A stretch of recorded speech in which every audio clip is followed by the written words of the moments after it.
उत्तराखंड में बेरोजगारी दर लगातार बढ़ रही है। Centre for monitoring Indian economy ने एक रिपोर्ट जारी की है, जिसके मुताबिक राज्य की बेरोजगारी दर 2.9% से बढ़कर 8.7% हो गई है। कांग्रेस राज्य में बढ़ती बेरोजगारी को लेकर सरकार पर सवाल खड़े कर रही है। क्या कहना है बढ़ती बेरोजगारी पर कांग्रेस का? इस पर कांग्रेस के प्रदेश अध्यक्ष से बातचीत की है हमारे संवाददाता नासिर हुसैन ने। सुने। Centre for monitoring Indian economy ने एक रिपोर्ट जारी की है, जिसमें कहा गया है कि उत्तराखंड में जो बेरोजगारी दर है वो 2.9% से बढ़कर 8.7% हो गई है। लगातार बेरोजगारी बढ़ती जा रही है, जबकि अगर राष्ट्रीय स्तर की बेरोजगारी की बात करें तो वो दर सिर्फ 7.8% है। हमारे साथ इस वक्त करण महाराज जी मौजूद हैं, जो कांग्रेस के प्रदेश अध्यक्ष हैं और लगातार बेरोजगारी को लेकर के मुद्दा उठाते रहे हैं।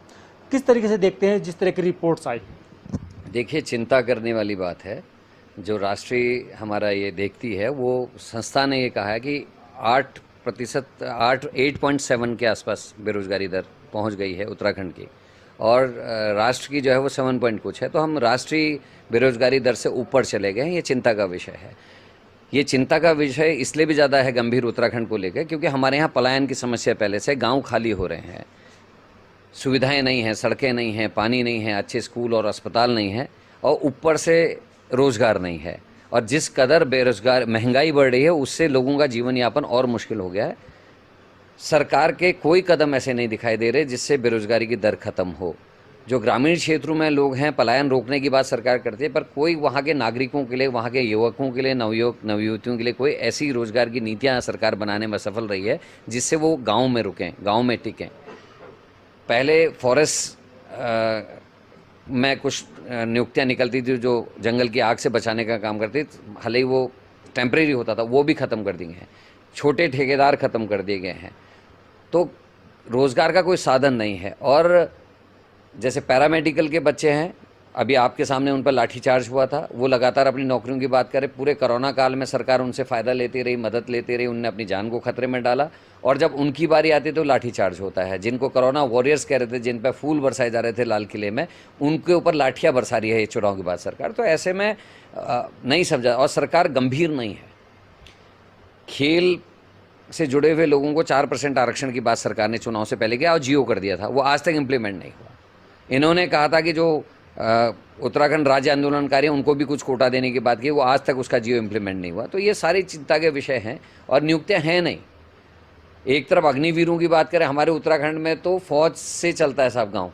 50% जो इकोनॉमी है गांव की, वो फौज की तनख्वाह और फौज की पेंशन से चलती है। अब वो भी हमारे हाथ से जाने वाला है। तो आने वाले समय में बहुत दुर्भाग्यपूर्ण होगा, और उत्तराखंड के लिए गंभीर खतरे के रूप में मैं इसको देख रहा हूँ। सड़क से लेकर सदन तक आप इस मामले को उठाते रहे। सदन में पिछली बार भी ये बात हुई थी कि जो आंकड़े सरकार ने प्रस्तुत किए थे वो गलत नज़र आ रहे थे, और विपक्ष ने इस बात को उठाया था। लेकिन क्या लगता है कि सरकार के पास अब इस समस्या का कोई हल नज़र आ रहा है या नहीं? सरकार अभी तक इन 100 दिनों में तो मुझे कुछ नहीं दिखाई दिया, ना कोई गंभीरता दिखाई दी, ना बेरोजगारी दर को लेकर कोई मीटिंग हुई है। यहाँ तक कि आंकड़े देने सरकार ने बंद कर दिए। ये बहुत गंभीर विषय है, और सरकार को, मुख्यमंत्री जी को अपनी कैबिनेट के साथ, अपने उच्च अधिकारियों के संग मिलकर बैठक करनी चाहिए। जो अनाप शनाप पैसा खर्च किया जा रहा है अन्य चीज़ों में, उस पैसे को रोज़गार बढ़ाने के लिए और उत्तराखंड की आय बढ़ाने में कैसे उपयोगी होंगे, उस पर ध्यान देने की आवश्यकता है। क्या विपक्ष इस मामले को अब एक बार फिर से जोर शोर से उठाएगा? बिल्कुल, हम अलग अलग फोरम में उठाएंगे, और आपको देखने को मिलेगा, जो अगर विधानसभा ठीक से चले, विधानसभा क्योंकि 2 दिन 3 दिन से ज़्यादा नहीं चल रही है, विधानसभा चलेगी तो हमारे विपक्ष के विधायक इस बात को प्रखरता से विधानसभा में उठाने का काम करेंगे। बेरोजगारी दर लगातार बढ़ती जा रही है, एक बड़ी समस्या है। हालांकि विपक्ष सवाल उठा रहा है, लेकिन सरकार के पास शायद इसका कोई जवाब नज़र नहीं आ रहा है। अपने सहयोगी रिंकू प्रजापति के साथ नासिर हुसैन, खबरें अभी तक।